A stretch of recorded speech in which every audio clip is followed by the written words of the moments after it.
வணக்கம்.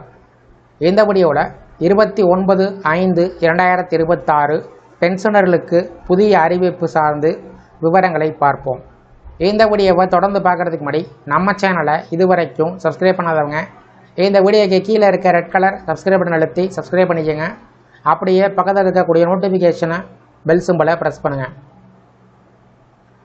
ஓய்வூதியர்கள் பயன்பெறக்கூடிய வகையில் அவ்வப்போது அகவலைப்படி DA, அகவலைப்படி நிலுவைத் தொகை, கருணைத் தொகை பற்றிய அறிவிப்புகள், வாழ்வுச் சான்று சமர்ப்பிப்பது சார்ந்த தகவல்கள், ஓய்வூதியர்கள் குறைதீர் கூட்டம் பற்றிய முக்கிய அறிவிப்புகள், அது சார்ந்த அவர்கள் பின்பற்ற வேண்டிய நடைமுறைகள், வழிமுறைகள் வெளியிடப்பட்டு வருவது குறிப்பிடத்தக்கது.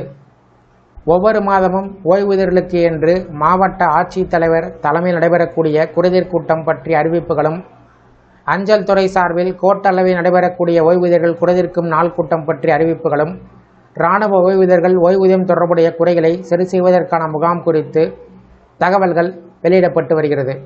அந்த வகையில் புதுக்கோட்டை மாவட்டத்தில் அனைத்து அரசு துறையில் பணியாற்றி ஓய்வு பெற்ற ஓய்வூதியர்கள் மற்றும் குடும்ப ஓய்வூதியர்களின் ஓய்வூதிய பலன்கள் தொடர்பான குறைகளை கேட்டறிந்து தீர்வு காணக்கூடிய வகையில் புதுக்கோட்டை மாவட்ட ஆட்சியர் அலுவலகத்தில் 5/6/2026 வெள்ளிக்கிழமையன்று காலை 10:30 மணி அளவில் புதுக்கோட்டை மாவட்ட ஆட்சியர் மற்றும் திருச்சி மண்டல இணை இயக்குனர் கருவூல கணக்குத்துறை அவர்கள் முன்னிலையில் ஓய்வூதியர் குறைதீர்க்கும் கூட்டம் நடைபெற உள்ளது. இது தொடர்பாக ஓய்வூதிய பலன்கள் குறித்து குறைகள் ஏதேனும் இருந்தால் மனு செய்ய விரும்புவோர் கீழ்காணக்கூடிய படிவத்தில் தெளிவாக எழுதி அதனை தவறாமல் இரட்டை பிரதியில் 25/5/2026 புதுக்கோட்டை மாவட்ட ஆட்சித்தலைவர் அலுவலகத்திற்கு கிடைக்குமாறு அனுப்பி வைத்திட வேண்டும் என்று கேட்டுக்கொள்ளப்பட்டுள்ளது.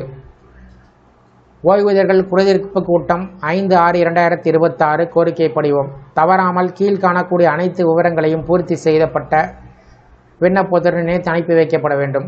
மனுதாரர் பெயர் மற்றும் முகவரி, ஓய்வூதிய ஆணை எண் PPO நம்பர், ஓய்வு பெற்ற அரசு அலுவலருடைய பெயர், ஓய்வு பெற்ற அரசு அலுவலர் கடைசியாக பணிபுரிந்த பதவி மற்றும் அலுவலகம், அரசு அலுவலர் ஓய்வு பெற்ற தேதி, அரசு அலுவலர் இறந்த தேதி, தேர்வு செய்ய வேண்டிய கோரிக்கையின் விவரம், இதற்கு முன்பு மனு செய்திருந்தால் அதனுடைய விவரம், எந்த அரசு அலுவலரால் கோரிக்கை தீர்வு செய்யப்பட வேண்டும் என்ற விவரம். மேலே கண்ட தகவலை மாவட்ட ஆட்சித்தலைவர் திருமதி அருணா அவர்கள் தெரிவித்துள்ளார். இந்த வீடியோ குறித்த உங்களுடைய கருத்துக்களை கமெண்ட் செக்ஷனில் பதிவிடுங்க. இந்த வீடியோ பிடிச்சிருந்தால் வீடியோக்கு லைக் பண்ணுங்கள். இந்த வீடியோவை உங்களுடைய நண்பர்கள் மற்றும் உறவினர்களுக்கும் ஷேர் பண்ணுங்கள். நன்றி.